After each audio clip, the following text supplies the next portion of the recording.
Welcome to Concept to Creation, a podcast featuring entrepreneurs who share their business journey. We'll hear what motivated them to turn their dreams into a business. They'll share stories from the trenches of business, from raising capital, creating products or services, navigating regulations, hiring employees, and managing competition and growth. We'll discover their successes and failures, and they'll provide advice for budding entrepreneurs. Now, here's your host and fellow entrepreneur, Mike Conrad. Welcome to episode number 5 of the Concept to Creation podcast. I'm so glad you're here. Today, my guests are Robert Boguski and Regina Lathrop. They are the husband-wife team behind Datest, a Fremont California-based company which provides advanced integrated PCBA testing and inspection services, servicing the contract manufacturing and EMS industries, as well as the OEM community since 1984. Robert and Regina purchased Datest in 2005 with business partners, then bought out those partners in 2009. They kind of bought the company twice. I think in many ways, purchasing a company is perhaps even more challenging than starting one from scratch. Robert and Regina described their early venture as a rehabilitation project. We'll learn more about that and their journey into owning and operating their own business right now. Rob Boguski, Regina Lathrop, thanks for being my guest today on Concept to Creation. I really appreciate you being here, and I'm very excited to learn about how you acquired this business and your path to success. So I know it probably wasn't a straight line, so I'm anxious to get into the bends and twists and turns of your journey into this business world. So welcome to the show. Thank you. Hi, Mike. Thanks for having us. Oh, my pleasure. Thanks for being here. I'm going to put you on the spot, Rob. I read an article that you answered questions for in 2014. So this goes back, 7 years or so. And here's what you said back in 2014. When you were asked, what is your footprint likely to develop in the coming few years?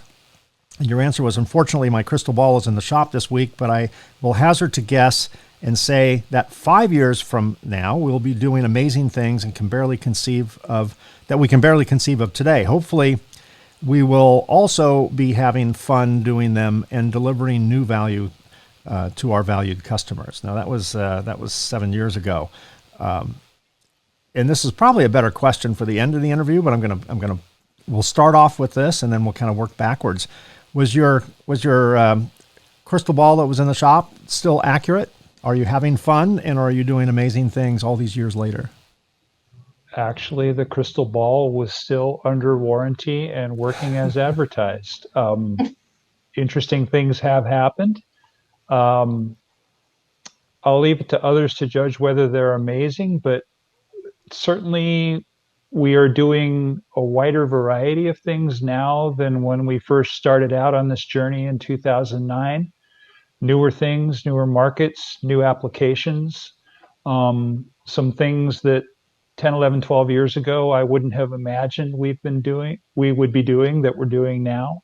So yes, it's an evolving industry and our business has had to evolve with it. Very good. So you didn't start Datest from ground zero. You purchased the company. Is that correct? That's correct. What year was that? I first purchased Datest with two partners in 2005. I and my two partners owned two businesses at that time. We had a contract manufacturing company and we purchased Datest, which had been doing a lot of board level testing for us anyway. We were a major customer of Datest. And the then owners wanted to get out of the business for a variety of reasons that we don't need to get into here. And it was a very attractive offering for us because A, we would have captive testing capability, which was very important to us. And B, we saw the upside potential to the business of acquiring new customers and new markets and all of those good things that go with growing a business. So we acquired it in 2005. And then 4 years later, my two partners made another decision, which was to merge our contract manufacturing business into a larger contract manufacturing business. And as a result of that transaction, Datest was spun off, and they bought me out of my share of the other business, and I bought them out of their share of the testing business. And from July 2009 to this date, Regina and I have run the business ourselves with no other partners and no other ownership, and we're very happy that it is that way. I'll bet it sounds like there was a lot of strategic horse trading going on behind the scenes to make this work. There was horse trading and negotiating and lawyers, and not all of it pleasant, but that's how sausage gets made sometimes. And the important thing is that the outcome was a good thing. Right. Now, I've said this on this show before, and you've probably heard this. The Bureau of Labor Statistics states that 75% of all startup businesses fail within 10 years. Yours wasn't a startup business per se, but kind of was, because I'm sure both of you put your stamp on this company and probably operate it differently than the former owners did, I'm assuming. So in many ways, it was a startup. And in many ways, it was even more difficult than a startup, because not only, at least when you start up something, your way is the only way known. And when one buys a business or takes over a business, particularly if you retain employees, all of a sudden it's like, that's not the way we used to do it, right? And it's like having mom mad at dad. Dad would say yes, while mom says no. And so you can kind of get the children feuding, comparing and contrasting. Was that? Am I accurately describing the scenario in that context? Yes, we not only was it an acquisition, but it was in large part a rehabilitation project. Prior ownership, the company Datest has existed since 1984. And when Regina and I took it over, prior ownership had milked it to some extent, to a large extent, and used the proceeds to fund other ventures and other businesses. So it was in dire need of a cash infusion, coupled with the fact that we were taking over in 2009, which was the tail end of the Great Recession. We had all the challenges associated with that. And the company had while it had existed for many years, because prior ownership kind of treated it as a sideline to their main businesses, it hadn't been marketed very well, and it had been bled dry from an investment standpoint. So it really needed a lot of TLC to bring it back to life and to raise awareness in the market that, hey, we're here, we're existing, we're an ongoing business, a going concern. And not only that, but we're going to grow this business and get back into the market and get active and make people interested in us and open ourselves to new opportunities and new markets. So we had all of those challenges to contend with simultaneously while negotiating a recession and trying to build something in what could be argued were the worst of times. And I wouldn't recommend those circumstances on anybody. You've discussed it before, same problems as others have had, but the good news is we made it through, and here we are. Regina, what's it like working with your husband? Good and bad. Now, this is not divorce court, so we can't fix anything here. No, we, first few years, I really didn't have a day-to-day role. I if some decisions needed to be bounced off of me, they would be, but I didn't have a regular day-to-day role. And now I'm doing our marketing, so I am, doing things every day. And that's been for maybe 4 years or so, something like that. We have our moments, and disagreements over how to handle a situation, things like that. How long does it take Rob to realize you were right?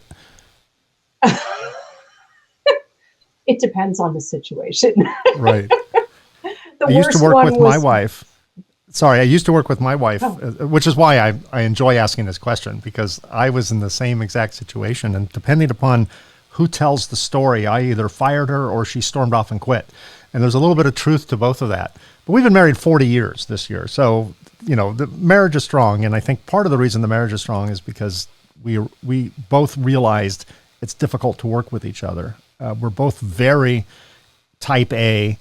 No one wants to, back down. So it just didn't work well when two of those personalities were in the same room. But in your world, it sounds like each of you has a different skill set. Is that a fair assessment, that what Regina does well, maybe Rob doesn't, and maybe what Rob's skills are different than Regina's? Is that an accurate statement, or are you both good at the same things?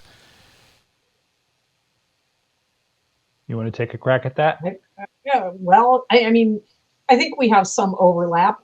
What I'm doing, I've actually never done before in career form, doing marketing.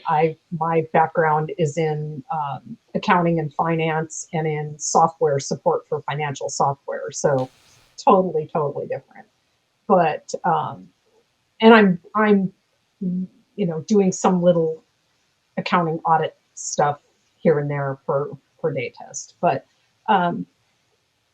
yeah, I don't have any technical skills at all. So that in that way, our talents are very different. I have no idea sometimes when I'm reading copy for a press release what half the stuff means. Right. You're like, Rob, is this true?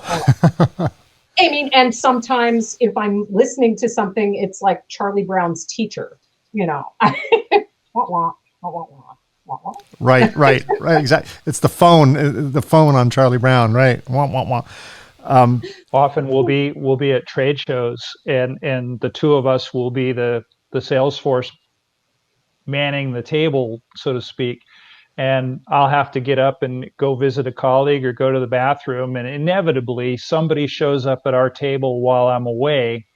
And her job is to, if it's an engineer in particular, she'll have to stall that individual until I get back, 6 minutes later, to talk about the technical aspects of what they're looking for. But in that sense, we complement each other. I mean, she knows the business enough, the general overview of the business, the history, the capabilities, the basic marketing approach of what we're trying to do. We have two main businesses. She knows what they are. And then when somebody wants to get into the particulars, she can turn it over to me and I take it from there. Sure. I would hazard to guess that because you have had no prior experience in marketing, you're probably a really good marketer. Because I think the rule, Rob, you and I have talked about this over the last many months and years about our view of marketing, a little bit different than maybe a traditional conventional view. But I think a fresh approach to marketing, the old tricks just don't work anymore. They're kind of in the realm of 8 tracks and teletype machines, in terms of their effectiveness today. So I know Rob has shared with me some of his unique views on marketing, and I totally agree with that. And I assume that probably comes from you as well. It's a different world today, and I think the traditional marketing sound people hear goes back to that Charlie Brown, teacher telephone thing. It's just noise these days, and there has to be a connection made. So when you guys took over the business, when you bought the business, all of a sudden, there's a new owner in town, new sheriff in town. I'm not saying this happened. I'm just presuming maybe because the motivation of the prior owners was to milk the cow dry and use that funding for other things. It's not right or wrong. It's a very common strategy for people who own more than one business. Maybe that also landed on customers. I'm sure some customers probably experienced some of that, from the other end of the pipeline. How long did it take you to if you had to turn around a customer's perception that you're it's not the same old company anymore? In some cases, immediate. Just because you weren't them, right? Well, mainly because they had a run-in with the previous owners. They had a bad story to tell, and they were relieved simply to see that there was new ownership with a new attitude who was receptive to listening to them, where prior ownership wasn't at all, was maybe very dismissive, was just generally hard to deal with. And here is somebody new, and the mere fact that somebody new is showing up and interested is refreshing. That was one side of it. The other side of it was, due to the circumstances of how we acquired the business, there was about 2 years of murk that we had to work our way through. And what I mean when I say murk, my two ex-partners were in the contract manufacturing business. And for a long period of time, there was this misunderstanding, particularly in Silicon Valley, where we're headquartered, that the misperception that our company, Datest, continued to be owned by a contract manufacturing company. And when 60% of your business comes from EMS companies, you can see the obvious conflict there. So the conversation often with new and existing customers went like this. So I hear you're owned in part or 100% by XYZ company. Is that true? And then the next 8 minutes would be spent going through the whole list of events. No, that's not true for the following reasons. And I have 6 inches of legal documents. If you really want proof and don't accept what I'm telling you, I'll mail you facsimiles of this stuff, and you can read it for yourself and be bored to tears and have a cure for insomnia. But it is true. We are independent. We are the owners. There are no other ties that bind us to anyone else. We are free and clear. So that was about a 2-year process where I probably had to talk to, oh my goodness, 36 companies over that time, dispelling that rumor or working my way through those weeds in order to give them confidence that they wanted to do business with us again. Back when I started my business, my former employer sued me. They just thought that they could. It was a strategic lawsuit. It wasn't to win or to lose. It was to have me run out of money before we ever got to trial. So they depositioned everybody. They subpoenaed everything and all these depositions, and it was just crazy. And they came within a few cents, probably literally a few cents of driving me out of business. But I survived, because all we have, you have nothing to lose when you start from nothing, right? You just have passion and grit. And but their MO was to call our potential customers when we were competing and say, you might want to question whether or not you want to buy from that company. They're being sued, right? And they're like, no, we didn't know they were being sued. Oh yeah, they're being sued, and they're probably going to lose. And then they'd call us and say, is it true you're being sued? I'm like, who told you that? This company. I said, yeah, they're the ones suing us. So it was this perfect scenario for them. They cause the drama, and then they highlight the drama, which is, I guess, business wars. So money is required to start a company. Money's required to sustain a company. Even more money is required to grow a company. How did you, without getting deep down the personal, how did you fund the acquisition of this company? Did you charge up all your credit cards? Did you walk into a bank and say, we're good people, give us money? Had you been saving for this for a long time? Have you run out of relatives? Did they stop answering the calls when you called them? What were the main vehicles of acquiring, financially speaking, acquiring the company? It was largely an equity swap, and when my partners bought me out of the contract manufacturing business that we owned, money changed hands there, and that money ended up being a large part of the seed money that we used to build up Datest. Datest had a customer base at the time that was paying the bills. It isn't that it was going down the drain, but it was kind of flatlined. And so we took the money we acquired, in the transaction, in the partnership ending transaction, and took a chunk of that and used it to upgrade our business. So we used it for capital equipment acquisitions, improvement of the facilities, marketing efforts, new personnel, and in a few instances when times got tough, to fund payroll when that became necessary.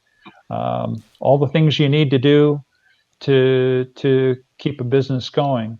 And again, a lot of that first 2-year period in particular was simply getting the brand identity out there again, getting the name identity out there again, because not only was there that group of clients who thought we were somehow affiliated with a competitor, but we also had another group of clients who thought we were dead and buried, who simply thought, geez, I thought you guys were gone years ago. Rumors of my death. You're still in business? Oh my Rumors goodness. of my death are greatly exaggerated, right? There you go. So that was another challenge we had to work our way uphill against. And just getting the word out, just righting misperceptions, just explaining, yes, we are here. No, we are not dead. Please come do business with us. Come see what we have.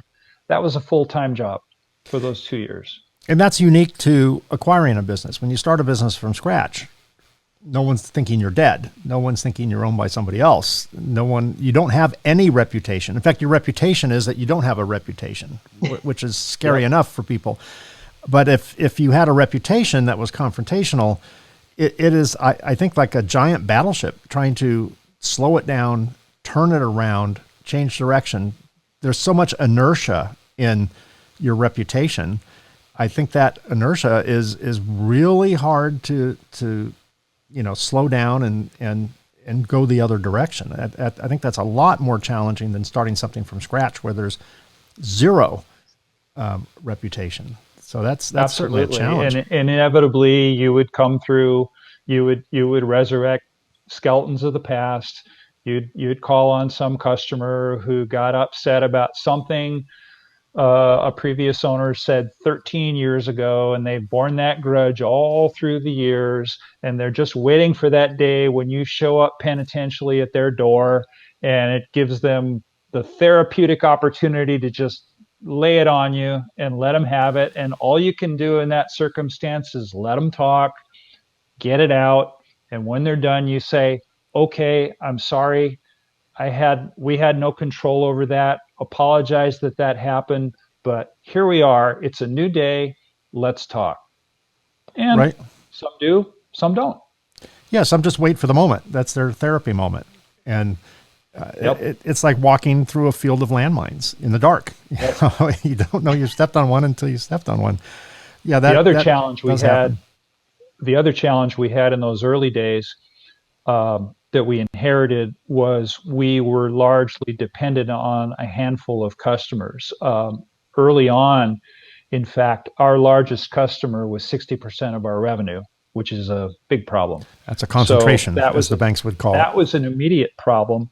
And 3 years after we took over, that large customer went from 60% to 0%. And they gave us very little notice about that. So there was a mad scramble to replace that customer.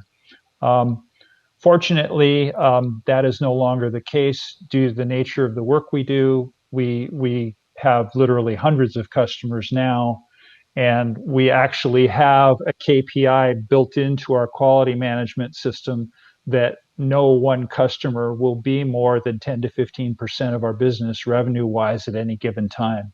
The banks would love you for that. I'm happy to say we adhere to that. Yeah, well, there's a reason why when you go out for a line of credit, the banks look at your aging and your receivables and your customer profiles. And if they saw 60%, they would probably discount the entire amount, right? They would just assume that's not there. And they would only value your financial relationship with them on the 40% remaining, as long as they're not a concentration. So if the banks are doing that, they know something. They know where the risks are. Yeah. So how did you handle growth? I've said this on this podcast before on other episodes, that in the world of real estate, the three most important words are location, location, and location. And certainly in the world of business, particularly young businesses, small businesses, I think the three most important things are cash flow, cash flow, and cash flow. In fact, in my experience, I was more interested in cash flow than profit, because profit was this goal I'd get to someday, and cash flow is something I needed today to cover payroll tomorrow and every week thereafter. So how did you handle the polar opposite factors of cash flow and growth and equipment acquisition? You're not in a cheap business. The machines that you buy to conduct testing for your customers' products are relatively expensive. Yes. Expensive, not just relatively expensive. They are expensive.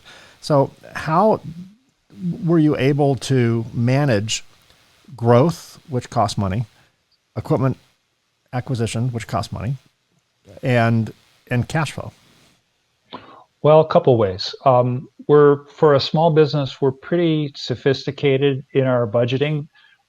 We do a very elaborate budgetary exercise at the end of every calendar year where we'll first put a sales forecast together. We'll look back on the prior year, even 2 years in some cases, at our customer base, and then use that to project forward what we think our sales will be in the coming year.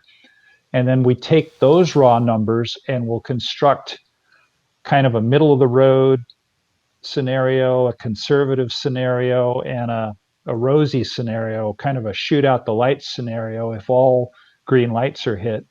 And then we take those numbers and construct financials from that, projected financials. So we'll do a complete balance sheet, we'll do a complete income statement, we'll do a complete cash flow analysis from that.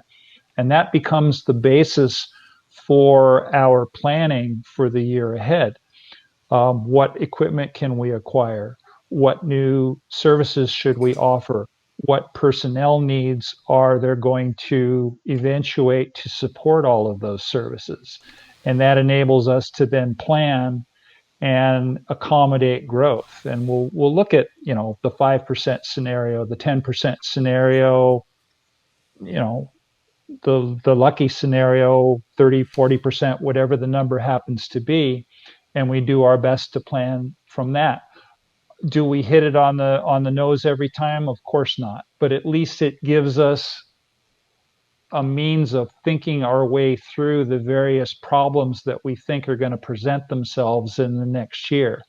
Does that mean we plan for a pandemic in the last year? Of course not. Nobody did.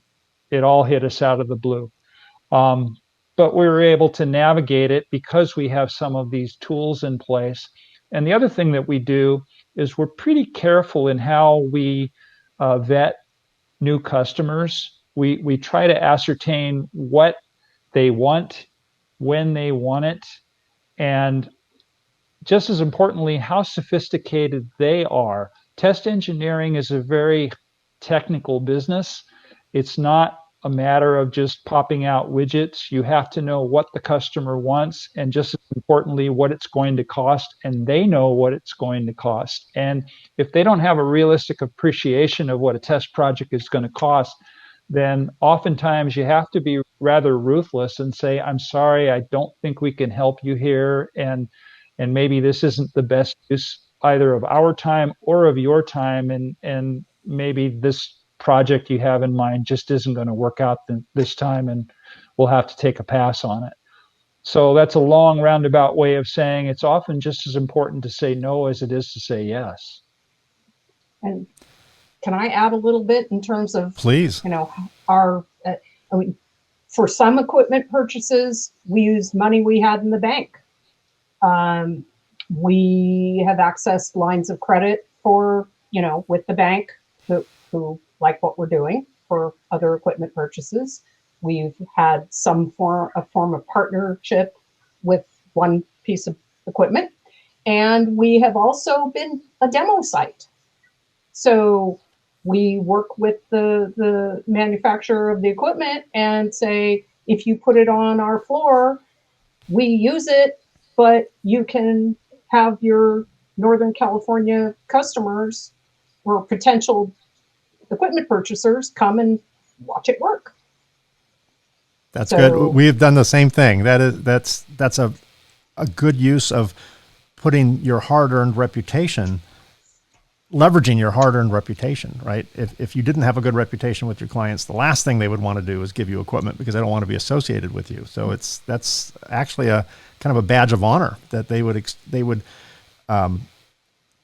would put a value on your reputation and your ability to make their product look good. And, Yep. and that's worth a payment. That's worth bank financing. It's a great alternative to that. I find that entrepreneurs, particularly in the early days, are exceptionally resourceful people. We MacGyver our way out of a lot of different things. I remember when I first applied for a line of credit. This is before I started the business. I wrote a business plan and went to the bookstore. I couldn't afford the book, so I just sat in the bookstore and read kind of Cliff Notes versions of what I should know. There was no internet back then, and wrote a business plan, took it to the bank with 100% expectations that they would fund it, because who wouldn't? They'd be stupid. They'd be foolish not to fund this aspiring adventure. And of course, they listened to my pitch, and I gave them, I went to some copy place and everything was spiral bound and nice covers. And it was, it was nice. And they were merciless. They had enough mercy to not tell me no right then. They waited a week to send me the letter, and which I kind of, first I was angry, and then I appreciated the fact that they didn't just like cut me off in the middle like Simon Cowell would on American Idol or whatever show he's on. You're out. And of course they turned me down, and the next three banks turned me down, and of course they would, because in order to get money from a bank, you have to kind of prove you don't need it, right? Which is this catch-22 that so many businesses find themselves in. So you managed to, through equity swaps and things like that, you sold a company and bought a company. So that was perfect timing. So the only issue you had was turning the reputation around and figuring out how to buy equipment. I'm sure that's the only issue you had. So let's talk about those, whatever other challenges there were in the journey of Datest and of Robert and of Regina. Tell me about what was scary, what kept you going. I'll backtrack a little bit. One of the things, you and I have talked about this before, Rob, I believe, is that one of the traits to be an entrepreneur is you have to have a very poor assessment of risk. And, you have to look at something and go, not just as the glass half full, it's a third full. It's an eighth full. There's still full in there somewhere. We see the risk, but we discount it, and we feel like we can beat the odds because I don't know, just poor assessment of risk. We have passion, we have determination, we have blinders on in many cases. Robert, you seem to be a very analytical guy. You don't seem to be a person who would be overtaken by just sheer passion or sheer gut. You seem to be the type of person who lays everything out and studies it, and you don't seem to be a rash person. And Regina, you don't either. So what were some of the challenges, and what made you feel confident that you could show up the next day and overcome those challenges? And tell me about that. Were the successes enough? Were the few successes in the early days enough to overcome more challenges, or what's your MO for wading through all that? Perseverance and grit. There are lean days. There are hard days. There are days when the phone doesn't ring, or nowadays when the email doesn't come through. Conversely, there are days when the phone never stops ringing and the emails are inundating you with requirements from customers. So there's up and there's down. You go through recessions, you go through booms and busts. I've worked in Silicon Valley my entire career. I have, since the mid-late 70s, probably seen 10 or 12 different boom and bust cycles. You get used to them. You try to take the long view from that, but I'd be less than human if I didn't say it's hard. You wonder, in those quiet periods, does anybody know we're out there? Does anybody recognize we're here? And the other unique challenge to being in the test engineering business is people don't want to do business with us in the first place. In the minds of some, especially those whose job it is to assemble printed circuit boards, testing is viewed as a non-value added service. And therefore, they don't want to spend, EMS companies don't wish to spend that marginal dime on testing if A, they can avoid it, or B, if they can perform the same or equivalent task in-house with the same or equivalent equipment. And usually that means that the initial sales contact by me to them ends abruptly. Something along the lines of, oh, we've got all that, or our process is perfect, or we have no need for your services. And then we don't hear from them for 3 months, 6 months, 2 years, whatever the case may be. And then you get that Friday afternoon call at 4:45 as your thoughts are turning to the weekend, and somebody's on the phone desperate because they just had 500 boards recalled from the field and they need assistance with failure analysis, or something needs to be tested that wasn't tested before because the yields are declining dramatically and they're trying to figure out why. And so all of a sudden, in a moment of crisis for them, they enlist our services. That's often how our relationships begin. In those late hours, weekends, off hours, where crises have this unique habit of developing, we get the call. So you're really planting seeds for the future. Yes, for sure. You're definitely a farmer in many ways. It's not an impulse buy. They don't just say, yeah, I could use one of those. That'll be cool in the corner of my shop, or I'll just send you boards out just for a feel good. It's we don't need you until we really need you, and then right. They probably want it tomorrow, or they want results right away. Is that correct? Usually, yeah. Like I think the world record we have was 20 minutes. We actually had a customer near us who said, I'm on my way. I need to x-ray a board that's failing. It was a bad BGA or whatever the case was. I will be there in 20 minutes. And he was as good as his word, showed up in our lobby. And fortunately, we had a time available on one of our machines that day and were able to help him out when he walked in the door. So you have a couple challenges. One is you have a service that no one wants to use. Something has to go wrong. And not in every case, but in many cases, something has to go wrong before you guys look attractive to them. And they have to admit defeat. Someone has to convince management to spend money they weren't intending on spending because something didn't go right, right? So no one really wants to say, yeah, I'm the guy that messed up the reflow profile and now we have to go pay Rob and Regina to fix it, to find it. So you have that issue. And then you have competition. You're not the only game in town. I'm not aware of how many other testing companies there are. You are keenly aware of that, but I would imagine you're not the only game in town. So given the fact that people don't want to use you, they have to use you because they have a problem greater than the pain threshold of using your company or any other company. So you got that going for you or not going for you. And then you have competition. So how does Datest, you explained how you plant the seeds and eventually they'll realize they need you when they need you. So that part I get. But how does Datest stand out from other testing companies? What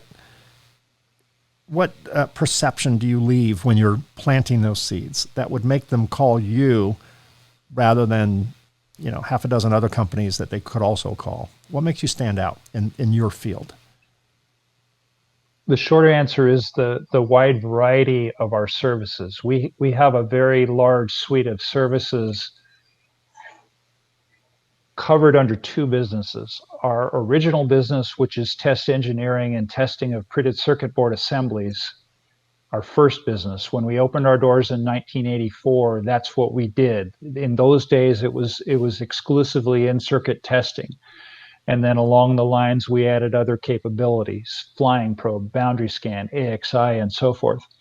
Our second business is non-destructive failure analysis and inspection services using imaging technology. And we started that when Regina and I acquired the business in 2009.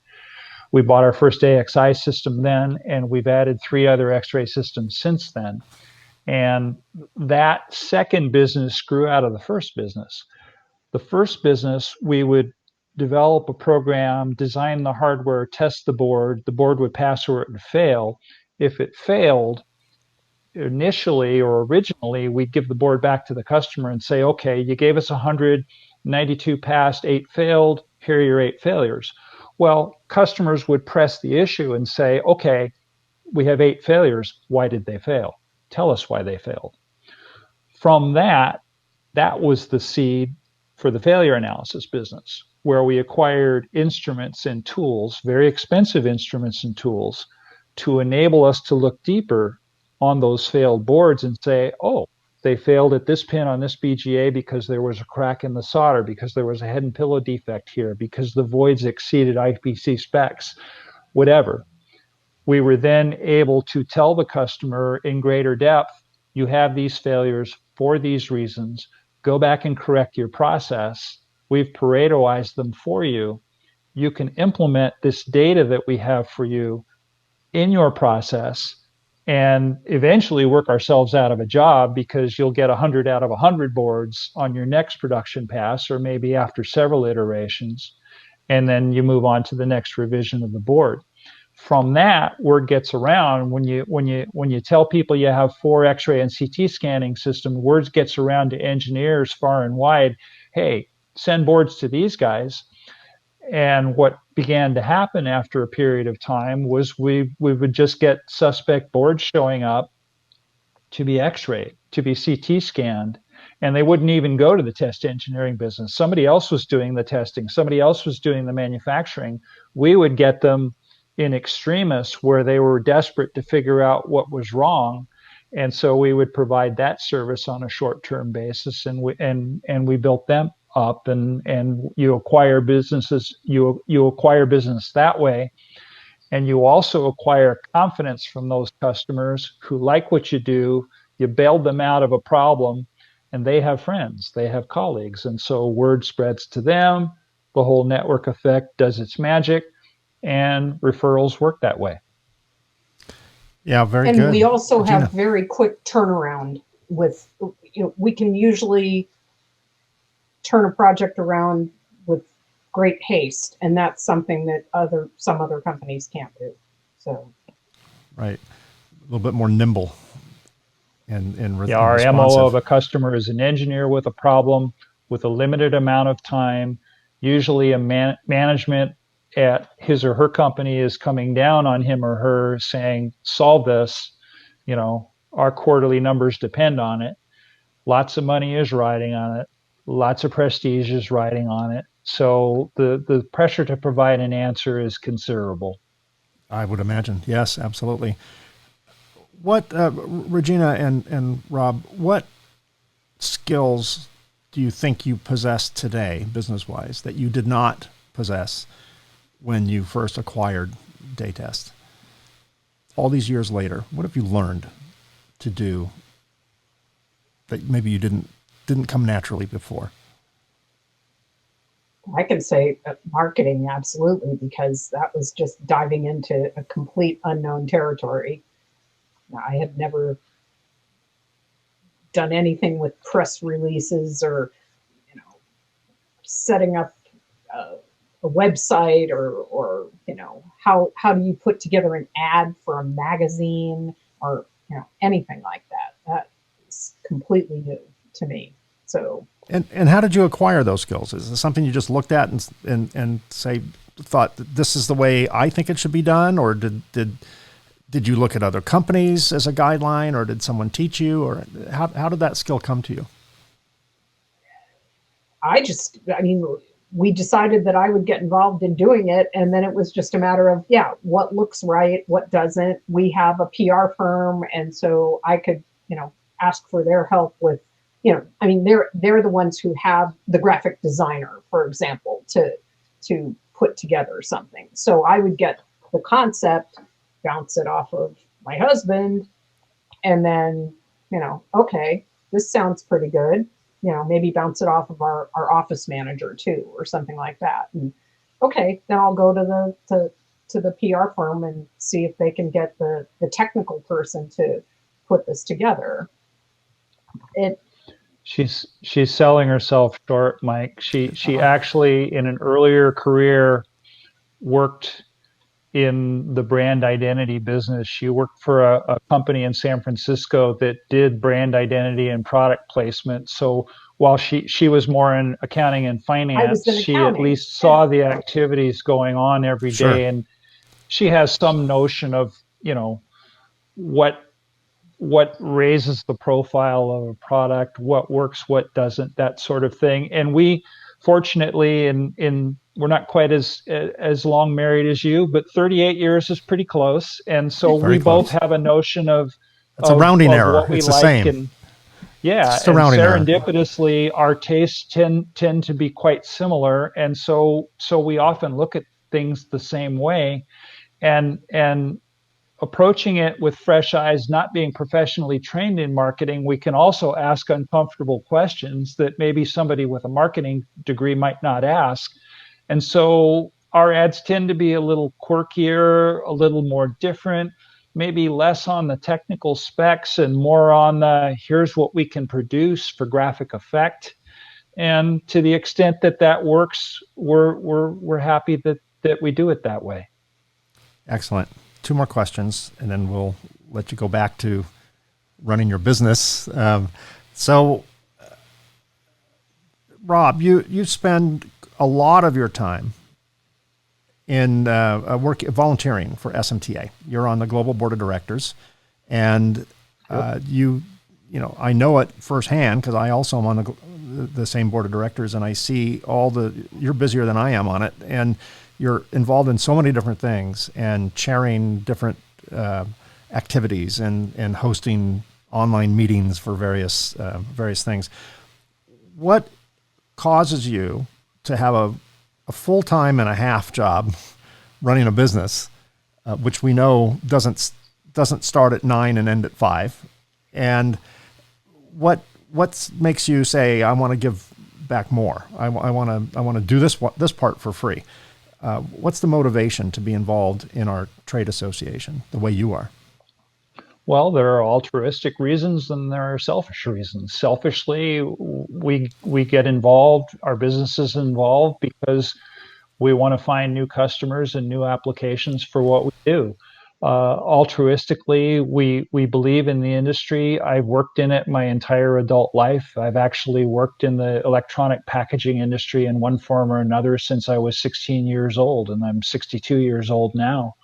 And I've come to the conclusion after all these years that I like this business, fortunately, and want to contribute back to it. Show younger people, younger engineering graduates, what we appreciate, what we've learned, and get them involved. And SMTA is a good vehicle to do that. So to the extent that both of us can participate, because Regina's a chapter officer as well, we really enjoy that. And we love meeting people, and we've gotten to know you over the years through SMTA. And you and I, as you said, both serve on the board in various aspects. So it boosts us, it boosts our businesses, it boosts our industry, and if we can be the face of our industry, so much the better. I think we can attract like-minded colleagues, male and female, and hopefully lead to continued growth, micro and macro. Yeah, excellent. Regina, a parting question here. I think it's safe to say, and we've talked about this through various SMTA events and others, that there are not enough women in our industry. It has been historically a male-dominated industry, although that's changing, thankfully, and it not just male-dominated, old male-dominated, right? There's a lot of experience in our industry, let's call it that way, and the whole silver tsunami, gray tsunami, whatever term you want to put, is occurring now. So a lot of the older men are leaving, which is opening the door for younger people, which is encouraging, and younger females, not just young males, young females. You are in a pretty rare position. Not only are you a female in our industry, which is still a minority, you're also a business owner in our industry, which is probably another minority even more. So is that your perception, Regina, that what I said, there's not enough women in the industry? And if so, how do we change that? Is it changing? And how do we change it further? I think there aren't enough women in the industry, but it seems like it's starting to change. I think more young women are being encouraged to go into STEM fields. I still think there's hesitation. I think SMTA getting involved in getting chapters in universities is great. Some of that's beyond the control of even SMTA to try to encourage it, because it's got to be something where young women are just encouraged to go into STEM. I mean, I have a degree in math, and I was a weirdo in the late 70s and early 80s. I mean, it's just like, what? There were like 2 women in my program, or 3. And then I didn't even use pure math when I got out. I ended up doing accounting. But I think things are evening up more, just as the world changes, but it's slow. And I think SMTA is doing the right thing to encourage women by having programs that are specifically for women. And the monthly Wind Down Wednesday thing, and then the Ohio chapter sponsored that kind of a 3-hour webinar about equality and that kind of thing. I think women have to see that it's okay to be a nerd in an industry that's mainly a male industry. But they also need to be treated better by the men in the industry. So the men need their own form of education. Yes. Oh, absolutely. Absolutely. I'll tell you something offline later. I don't want to make any enemies on the show here, but I'll tell you an experience I had later, which is horrible for my audience to hear. Sorry about that. But very last question. I have many last questions, but this is actually the last question. How much of your business success do you attribute to your skill and luck? Give me a percentage. Let's start with Rob. Skill and luck. 40% skill, 60% luck. But having said that, success, the old truism is success is where preparation meets opportunity with a dash of luck. And it's often a timing thing. You're in the right place, the right time, the right circumstances. You have the solution to a problem. And ours is a highly technical solution. We can either do it or we can't, oftentimes. And so it's actually a very simple conversation. Can you do A, B, C, and D? If you can, great. Here's the job. Here's the contract. Go. That's often how it works. But a lot went into that. That sounds really, really simplified, but years and years of preparation went to be able to become qualified to reach that point. Certain certifications, certain Mil-Aero certifications in order to do the business in the first place. Without them, you're not even having that conversation. So there's a whole background, a whole constellation of stuff that goes into reaching that point. Excellent. Regina? Well, I mean, I would tack on to the skill and luck thing. I think history, what is history? Is that skill or luck? I don't know. Is it 50% of each? Because just Rob's background of, being in this business since he was a teen, I think helped. a lot, just having all those connections. So maybe that's part of the years of preparation too. It's kind of almost like a third component in our case, because he had that, long history of understanding the greater business and having the connections. So yeah. Is that luck? Is it skill? Is it a third bucket? Yeah, it's good perception there. The network. Good observation. Yeah, you certainly have to consider the network effects. Yeah. Absolutely. And, I think there's luck and skill. Without luck, you're just sitting at a table in Vegas. You can make a lot of money, but it's a finite time you can get away with it, because luck goes, both sides of the coin. And I know a lot of very skilled people who just never are successful. They've got all the skills, but they don't have either the drive or the passion or the grit, or, as you said earlier, Rob, or the luck. There are some people that if it wasn't for bad luck, they'd have no luck at all. And so it definitely, whether it's luck is really an unfair word. It really is synchronicity. The stars lined up. The universe was kind that day. You happen to sit next to someone on an airplane who was describing what they do, and they have a problem and you can solve it.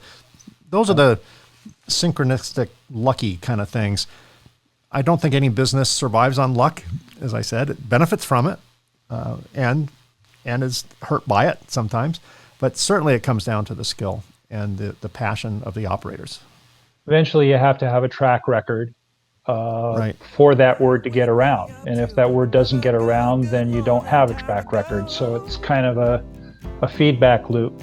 And for us, a large source of new business is referrals. That engineer we did a good turn for 6 months ago tells a colleague, she calls us up with her problem, we solve her problem, she in turn tells a colleague, and the cycle repeats itself. And we see that over and over and over again, year in and year out. Well, that's a great way to end it. The referral is the ultimate compliment. It's the gift that keeps on giving. And you bet. Because they'll lead to another referral and another referral, and next thing you know, you're on the show talking about the successes that you're enjoying now versus all the hardships to get to that level. Thank you both, Regina and Robert, for being my guest today, and thanks for sharing Datest's journey and your journey, both as individual entrepreneurs and as a married couple. And thanks for being so candid. I really appreciate it, and I know my audience does too. Audience, we will put the information for Datest in the show notes, and we'll put contact information, email addresses for both Robert and Regina. So if you'd like to reach out to them about whatever services they provide, if they have a solution to a problem you have, that could be the synchronistic luck. This could be the lucky episode right here. And then they can put all that skill to work for you. But thanks for sharing. Thanks, Rob, and both of you, actually, for all the work you do with SMTA, and from a chapter level and a national, global level. I appreciate working with you guys, and I'll look forward to seeing you virtually, and hopefully sometime real soon, maybe at the show coming up, SMTA AI coming up in November. No doubt. In Minneapolis. I'll look forward to actually seeing you guys there, and many others. So thanks for being my guest. Thanks, Thank Mike. you. Our Thanks pleasure. for having us. Good to be here. Well, that's a wrap. Thanks for joining me on this episode of the Concept to Creation podcast. A special thanks to my guests, Robert Boguski and Regina Lathrop of Datest. Don't miss an episode. Subscribe on your favorite podcast app. The Concept to Creation podcast is available on Apple Podcasts, Google Podcasts, Spotify, and many, many other podcast sites. A video version of this podcast is available on the Concept to Creation YouTube channel. If you're watching this on YouTube, be sure and subscribe and click on the bell icon to be notified when new episodes are available. We release new episodes on the first and third Tuesday of each month. Thanks for your feedback. Please keep it coming. Email me right down here at mike@mikeconrad.com. That's Conrad with a K. Thanks again for listening or watching. Stay safe, stay healthy, and of course, stay happy. And I'll see you again very soon. And I was meant to be free, meant to be free.